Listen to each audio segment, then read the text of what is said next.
Welcome to the Anxious Attachment Solution. I am your host, Life Coach Amberlynn.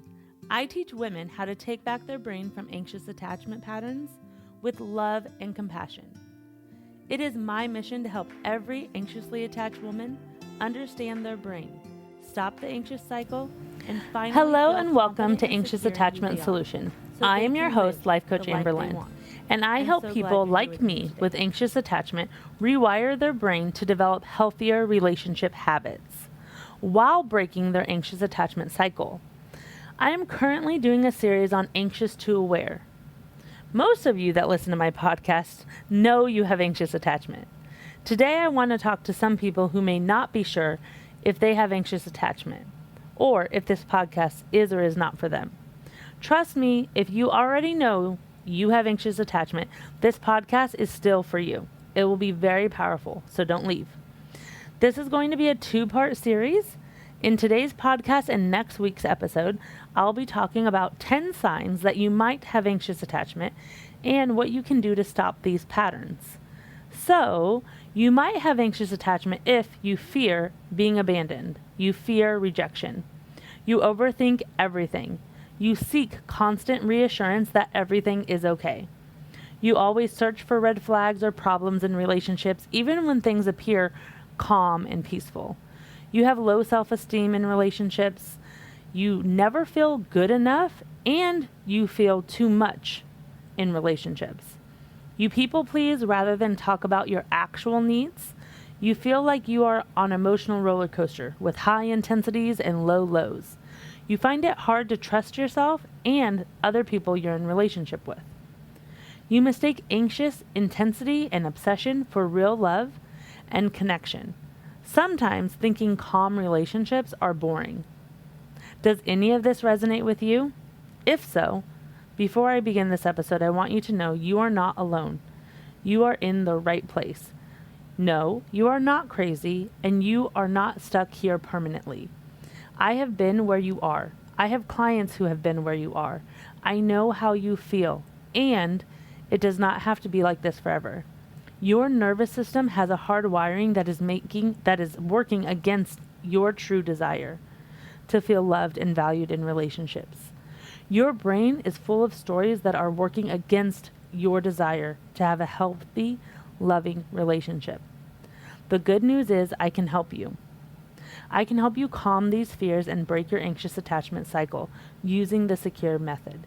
Going from anxious to aware to secure. I help my clients achieve their relationship goals by learning how to use important tools such as thought work, self-regulation, and belief creation. I can help you with these obstacles. In this podcast, I'm going to talk a little bit about each of these obstacles and each of these signs that you might have anxious attachment, what they may look like, sound like, and why they are the problem, and how to stop them. They are the problem. You are not the problem.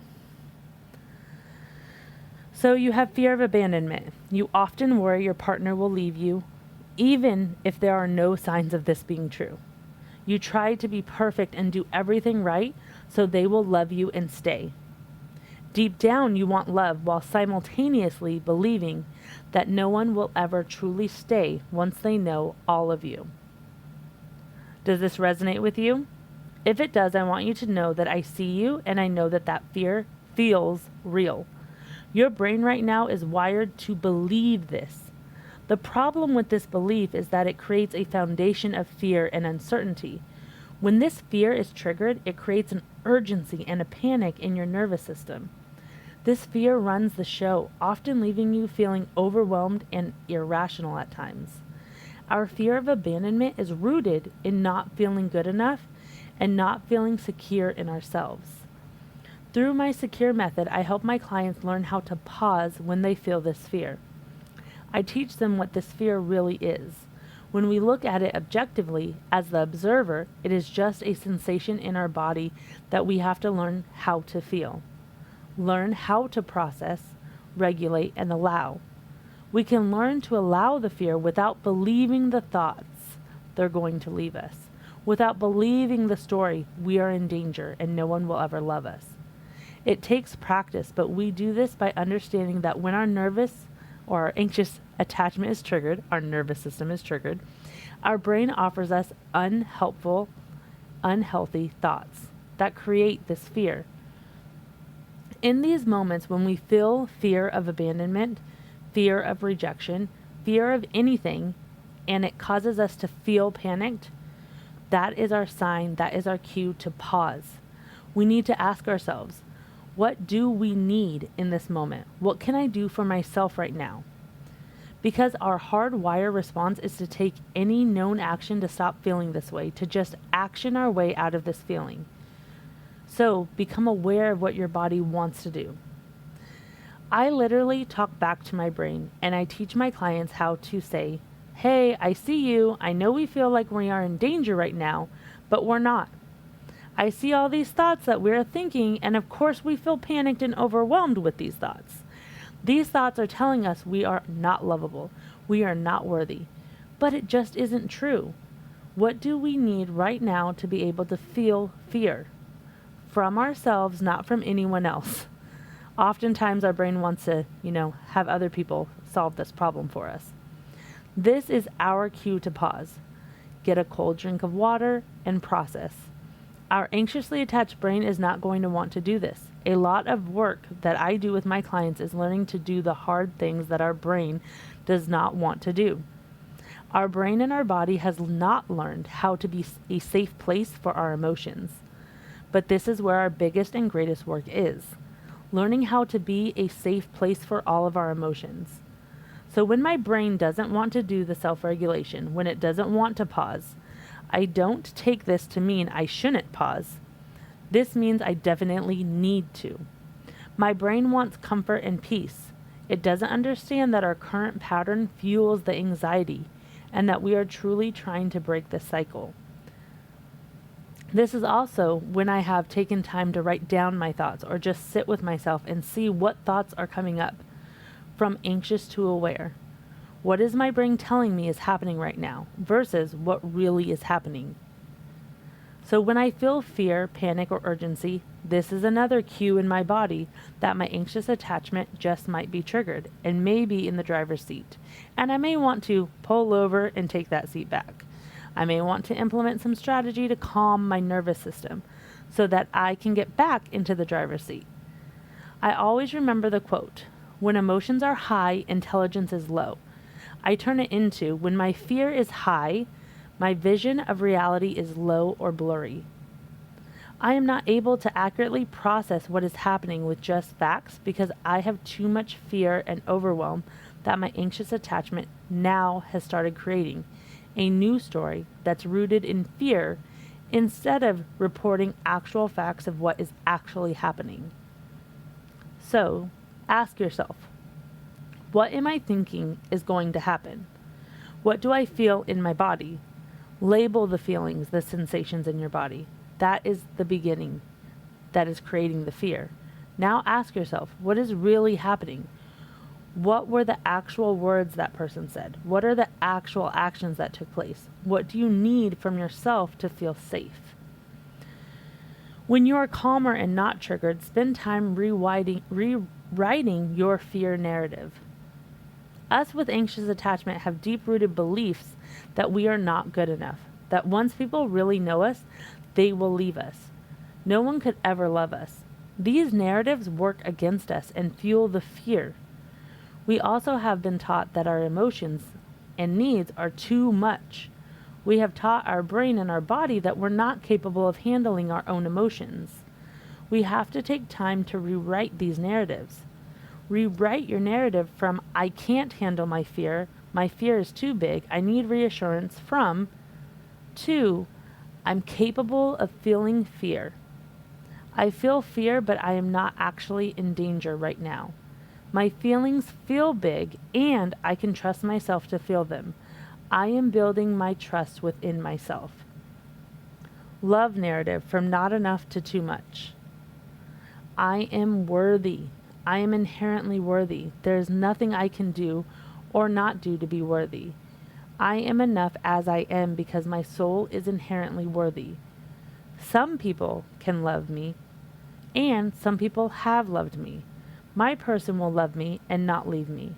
I am learning to love myself. I can love all of me.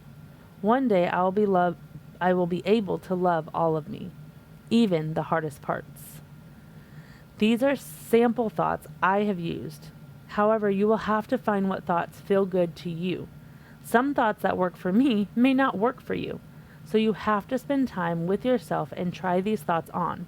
How does it make you feel? Does it feel just a little bit possible to believe this? Does it feel like it's believable?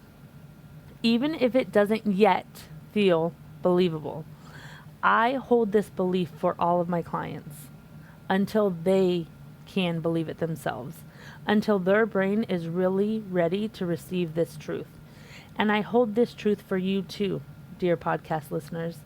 Your soul already is ready to accept this truth because your soul already knows your worth. You were born with it. Your brain and your human experience just got some things muddled. You can choose any thought and practice it every day to increase your belief. Until then, I will believe it and hold it for you. I also have an entire episode on fear of abandonment, so you may want to go listen to it if you want more in-depth explanation on fear. So, you overthink everything, huh? I don't need to go into too much of what it looks like because I know if you overthink, you know what that looks like. So to keep it brief, you replay conversations in your head, you wonder if you said something wrong, you notice and analyze tone of voice, body language, short replies, silence, may even send you into a spiral of self-doubt. So I have an entire episode on overthinking as well, so you might want to go listen to it. But here I will talk briefly about what you can do. You may not notice right away that you are being in this loop of overthinking. What you may notice is a feeling of overwhelm or a feeling of discomfort. That is your cue to check in and see, what am I thinking right now? What am I making this mean? Write down all of the thoughts. Do a thought download. See all of your thoughts. How are they making you feel? What I like to focus on with my clients when it comes to overthinking is that a lot of the time we are thinking thoughts that are not helping us or serving us to show up how we want to show up in this moment. So before we act, we need to pause and see what our thoughts that we're thinking and how does it make me feel. Then I remind myself that just because my brain offered me these thoughts, 1, they may not even be true. 2, thinking what ifs is causing me suffering. And 3, analyzing something without actually talking to the person is just a lot of unhelpful thoughts that create unnecessary discomfort. And 4, it is my thoughts and not what happened that is causing me to feel these feelings right now. So just because I have urgency or now I feel panic, I do not have to react right now. What I actually need to do is process my feelings and look at my thoughts. A lot of my overthinking leads to the story of not being good enough and needing to prove something or earn something. A lot of my overthinking thoughts reveal my belief that I have to be perfect in relationships in order to feel and be loved. So, for example, if I make a mistake, if I feel like someone is upset at me, or if I feel like I didn't do something perfect enough, which is, let's just be real, then there's this problem, and the problem is me. I have to hurry up and fix things, which is just not true. I end up creating more problems with this story and causing actual problems in my relationship. When we put so much pressure on ourselves to be perfect because we have the belief that we are not good enough and we will be abandoned, every minor infraction, every minor miscommunication or hiccup or even a small mistake is a big mistake and creates so much urgency and panic to fix or get defensive and over-justify, the unhealthy habits. My thoughts, I made a mistake, so I'm not good enough. My partner no longer really loves me. I'm not a good partner. I am not a good parent. I should have, and insert anything that would have made it better or would have made me look perfect. Too high expectations. When I deserve grace, compassion, and human expectations. But I place all this self-imposed pressure on me because I feel like I need to be perfect in order to be loved. So if you find yourself in an overthinking spiral, Ask yourself, drop into your body, how is this making me feel? What thoughts am I thinking? What is the story my brain is telling me? What is my brain making this mean about my worthiness, my lovability? Is my brain punishing me for not being perfect?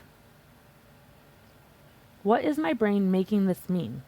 Is one of the things that I love to use to bring awareness around what is happening. Self-regulation tool. Pause, drink ice cold water, or go for a walk. The mindset work here is writing down your thoughts. Give yourself compassion. Of course, you're overthinking these thoughts. Your anxious attachment has been triggered. If you felt calm and peaceful, what would you think about this situation? If you knew you'd be okay either way, if you knew your partner would love you no matter what, would this be a big deal or a big problem? Would this mistake be a problem?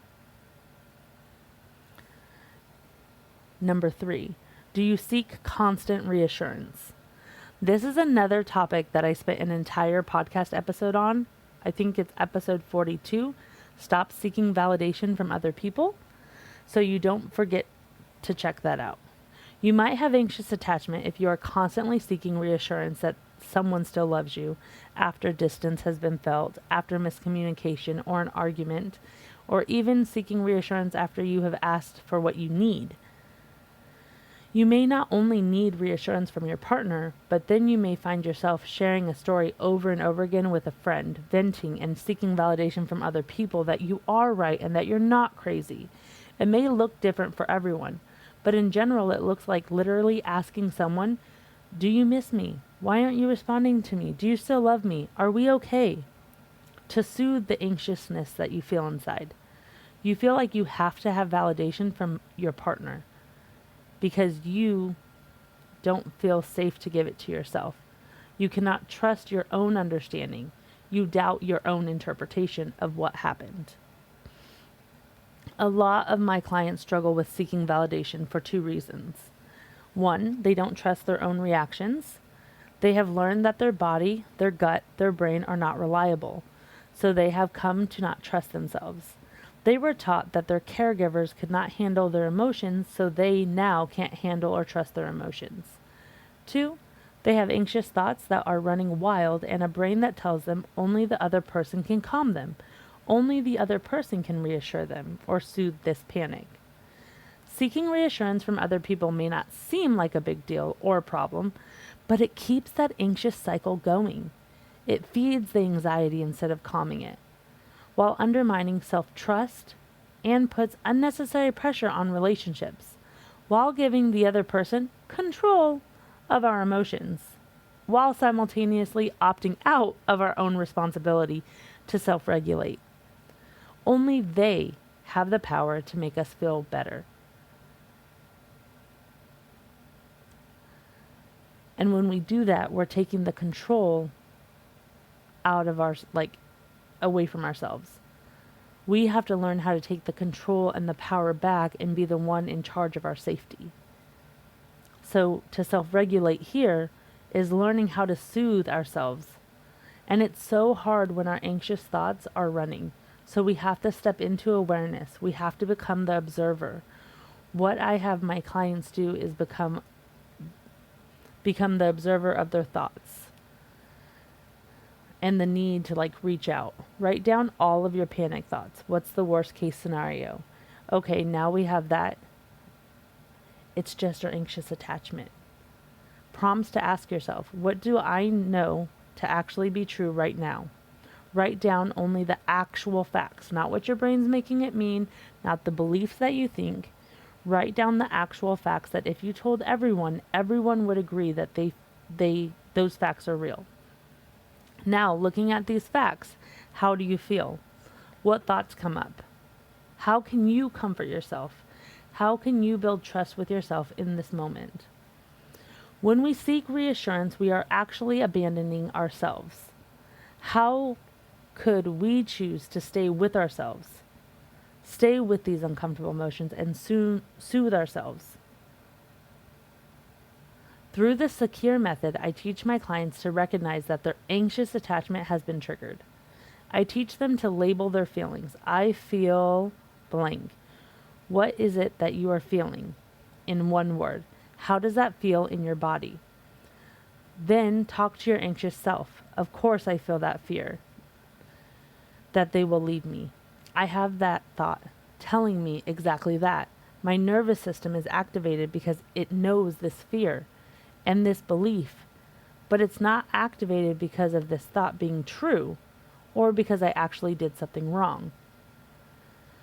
For myself, when my anxious attachment gets triggered, I drink cold water or I walk into the bathroom and I splash cold water in my face. I take a few deep breaths and I calm my anxious self. I literally talk back to myself. Hey, anxious Amber, we are okay. We are actually safe. If we don't seek validation or reassurance from other people, we will still be safe because we are here for ourselves. We got our own back. We also seek reassurance from others because other people sometimes are nicer than we are to ourselves. Oftentimes, my clients realize that when they are seeking validation or reassurance, it's because they are in a negative self loop. Their brain is being a complete asshole to them. So instead of learning to stop these thoughts and talk back to them, my clients have learned it's easier to just ignore and shut down those thoughts and have someone else tell us something that will make us feel better. This doesn't solve the problem, though. We need to know what our shame spiral and negative self-talk is, because within these are our true beliefs of ourselves that until we are aware of, we cannot change. So while you're trying to self-regulate, notice, become the observer again. What is your brain saying about you? What trash talking is it doing? Our brain wants to avoid this trash talk, so it created the behavior of reaching out to get relief from us, relief from our own negative self-talk. We have to learn how to talk back to these thoughts. We have to build self-trust that no matter what happens, we'll no longer talk to ourselves this way. We have to relearn how to show up for ourselves when our anxious attachment is triggered. We have to change this script. This is another important step that I help my clients with. Learning how to show ourselves grace and compassion when our anxious attachment has been triggered, instead of showing up as the bully who wishes they didn't have anxious attachment. So they're going to be an asshole to themselves until it's over. I teach my clients how to talk to themselves during a triggered event, how to stop their brain's negative self-talk, and stop making their anxious attachment cycle the problem. Your anxious attachment cycle is not the problem, and it just doesn't help in these moments to think it's the problem. We have to look at our anxious attachment cycle as just another behavior and another habit that can be changed and rewired, because it is thought work that we need to focus on and do. Our thoughts are creating the feelings that we're having once we know that our anxious attachment cycle is triggered. You can resolve this. I'm going to stop right there and continue part 2 next week. If you are ready to start this journey, let's go. You do not have to do this alone. I have a 12-week one-on-one coaching program where I help you with exactly what you need. How does this work? First, we meet for a consultation, a free 1-hour meeting where you tell me everything that's going on. You tell me what you want to get coaching on or what you want to get out of coaching, and I design 12 sessions to get you where you want to be. Each client I have has had different goals and different journeys, so I work with each client to tailor their sessions to what they need. If you are just interested in knowing more about coaching and what it looks like, schedule a free consultation call, and I will tell you everything you need to know and answer all of your questions. I will absolutely do that for you. It's a free 1-hour consultation. You just have to email me at amberlynn@takingbackherbrain.com and say consultation. And also, if you have questions about this process, Amber, where do I start? Where do I go? Email me any questions you have related to anxious attachment, because soon I'm going to be doing little podcast series answering the questions that you have.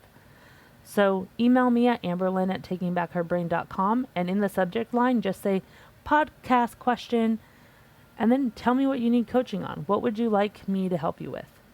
Alrighty, I can't wait to see you next week. And if you're ready to get your coaching started, let's go. Email me.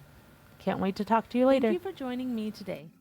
You are going to want my free guide on how to calm your anxious attachment. So head over to my Instagram, Taking Back Her Brain, and grab it. If this podcast resonated with you, I would really appreciate if you would rate and share it. If you have any questions or want to know more about how to work with me, I would love to hear from you. You can email me at amberlynn@takingbackherbrain.com. Can't wait to hear from you.